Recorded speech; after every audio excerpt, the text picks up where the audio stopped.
সর্বপ্রথমে মহান ঈশ্বরকে ধন্যবাদ দিই এবং সকলকে একটিবার প্রভু যীশু খ্রিস্ট নামেতে শুভেচ্ছা জানাই। সকলকে জয় যীশু। আসুন আজকে যে আমাদের আলোচ্য বিষয় তা হলো আমরা ঈশ্বরের রাজদূত।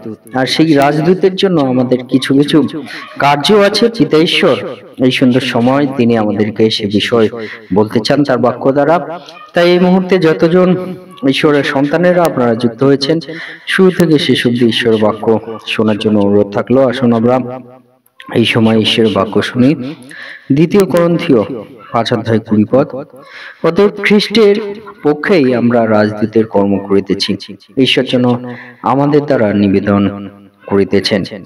আমরা খ্রিস্টের পক্ষে এই বিনতি করিতেছি, তোমরা ঈশ্বরের সহিত সম্মিলিত হও। ঈশ্বর তার বাক্যে আমাদের প্রত্যেককে আশীর্বাদ যুক্ত করুন। হে আমাদের দয়াবান প্রভু, স্বর্গের পিতা, করুণাময় ঈশ্বর, তোমার মহানামে ধন্যবাদ, প্রশংসা এবং গৌরব দিই। প্রভু গো, এই সময় তোমার যে বাক্য শোনার সুযোগ করে দিয়েছ, সে বাক্যের মধ্য দিয়ে তুমি আমাদের জীবনে কথা বলো, সঙ্গে সঙ্গে থাকো। সমস্ত ভার তুমি নাও, এই প্রার্থনা যিশু নামে চাই, আমেন। আজকে আমাদের পিতা ঈশ্বর তিনি আমাদেরকে যে বিষয় তিনি আমাদের বলতে চান তা হলো যে পিতা ঈশ্বর তিনি বলেন যে আমরা খ্রিস্টের পক্ষেই আমরা রাজদূতের কর্ম করি। আর ঈশ্বর যেন আমাদের দ্বারা নিবেদন করিতেছেন, আমরা খ্রিস্টের পক্ষেই বিনতি করেছি, তোমরা ঈশ্বরের সহিত সম্মিলিত হও, আমেন। অর্থাৎ আমরা ঈশ্বরের রাজদূতের যে কর্ম করছি, আর সে মধ্য দিয়ে যাতে আমরা ঈশ্বরের সহিত সম্মিলিত হই।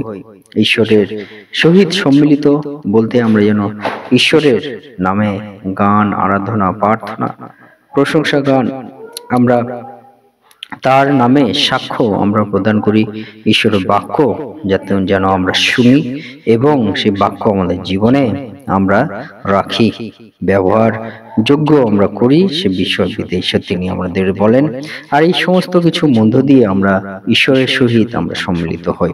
তাই আমাদের মনে রাখতে হবে আমরা রাজদূতের কর্ম করছি। যে কেউ হতে পারে, যে প্রভু যিশুকে বিশ্বাস করে তাকে প্রত্যেককে এটা মনে রাখতে হবে, আমাদের কার্য হলো রাজদূতের কার্য।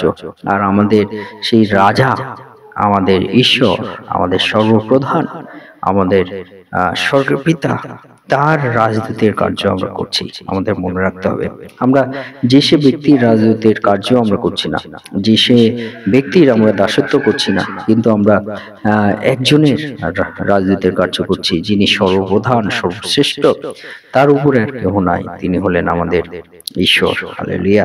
আর সেই ঈশ্বরের, আমাদের সেই স্বর্গের পিতা ঈশ্বরের আমরা রাজদূতের কার্য যেন আমরা করে চলি, সে বিষয় পিতা ঈশ্বর বলেন।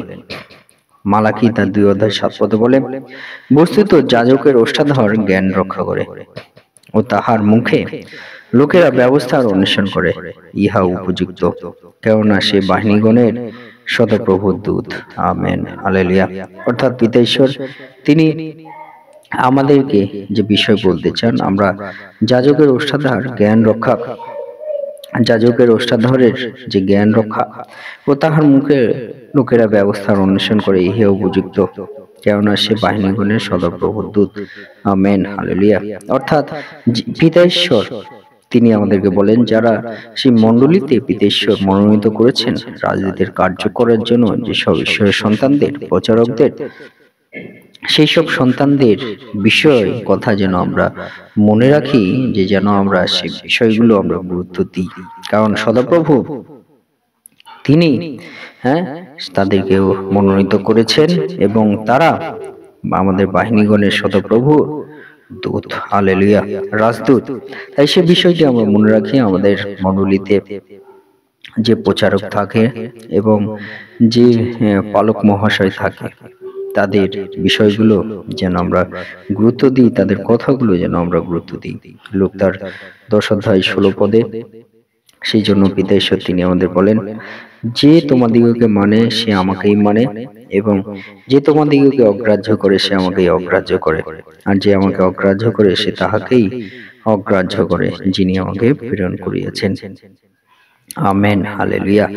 অর্থাৎ পিতা ঈশ্বর তিনি আমাদের বলেন, যারা সেই মণ্ডলীতে দায়িত্বপ্রাপ্ত রাজদূতের কর্ম করেন, সেই তাদেরকে যারা মানে সে ঈশ্বরকে মানে, এবং তাদেরকে যারা অগ্রাহ্য করে তারা ঈশ্বরকে অগ্রাহ্য করে। যে প্রভু তিনি বলছেন, যে আমাকে অগ্রাহ্য করে সে তাহাকেই অগ্রাহ্য করে যিনি আমাকে প্রেরণ করিয়াছেন। আর যারা প্রভু যিশুকে অগ্রাহ্য করে তাহারা কাকে অগ্রাহ্য করে? ঈশ্বরকে অগ্রাহ্য করে, স্বর্গের পিতাকে অগ্রাহ্য করে। তাই আমাদের মনে রাখতে হবে যে ঈশ্বরের যে রাজদূত, যে মণ্ডলীতে ঈশ্বর মনোনীত করেছেন, তাদের কথা যেন আমরা গুরুত্ব আমরা দিই। বিষয় তার 6:20 বলে, যাহার নিমিত্ত আমি শৃঙ্খলে বদ্ধ হইয়া রাজদূতের কর্ম করিতেছি, যেমন কথা বলা উচিত, যেমন বলা আমার উচিত, তেমনি যেন সেই বিষয়ে সাহস দেখাতে পারি। Amen, hallelujah. অর্থাৎ পিতা ঈশ্বর তিনি আমাদেরকে বলেন যে যে রাজদূতের কর্ম, যারা আমরা ঈশ্বরের যুক্ত আমরা হয়ে আছি, আমরা শৃঙ্খলে বদ্ধ হয়ে রাজদূতের কর্ম করিতেছি। তাই আমরা আমাদের বিষয়ে আমরা মনে রাখি, যেমন আমাদের কথা বলা উচিত তেমনই যেন আমরা বলি, এবং সাহসের মধ্য দিয়ে আমরা সেই কার্যগুলো, রাজদূতের কার্যগুলো আমরা করি। হালেলুয়া। সেই মধ্য দিয়ে পিতা ঈশ্বর তিনি আমাদের জীবনে তার কার্য তিনি প্রকাশ করবেন। জয় যিশু, জয় যিশু। এই সুন্দর সময়ে আমরা যেন সেই পিতা ঈশ্বরের ধন্যবাদ প্রশংসা দিই, তার গৌরব আমরা করি। হালেলুয়া।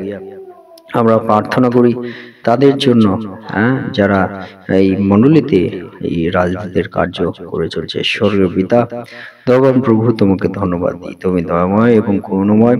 তোমার চরণতলে আমাদের সমস্ত জীবন আমরা সমর্পিত করি। এবং প্রভু গো, যারা মণ্ডলীতে রাজদূতের কার্য করে তাদেরকে প্রভু গো তুমি পরিচালনা করো, তাদেরকে রক্ষা করো, সঙ্গে সঙ্গে থাকো। সমস্ত ভার তুমি নাও, তাদের পরিবারকে তুমি রক্ষা করো। সমস্ত ভার তুমি নাও, তার তোমার হস্তে তাদের জীবনকে রাখি। আমরা যিশু খ্রিস্টের অগ্রদূত, তার আলোকবর্তিকা, তার ধর্মরাজ্যে সেনাদল, তার জয়ের পতাকা। আমরা যিশু খ্রিস্টের অগ্রদূত, তার আলোকবর্তিকা, তার ধর্মরাজ্যের সেনাদল, তার জয়ের পতাকা। হালেলুয়া। স্বর্গের পিতা তোমাকে ধন্যবাদ দিই, তোমার মহানামে গৌরব দিই। তোমার নাম উচ্চীকৃত, মহিমান্বিত হোক। ঈশ্বর তার বাক্যে আমাদের প্রত্যেককে আশীর্বাদ যুক্ত করুন। Amen, hallelujah.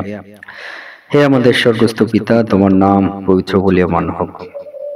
তোমার রাজ্য আসুক, তোমার ইচ্ছা যেমন স্বর্গে তেমন এই পৃথিবীতেও সিদ্ধ হোক। আজ আমাদের প্রয়োজনীয় খাদ্য আজ আমাদের দাও, আর আমাদের অপরাধ সকল ক্ষমা করো, যেমন আমরাও আপন আপন অপরাধীকে ক্ষমা করিয়াছি।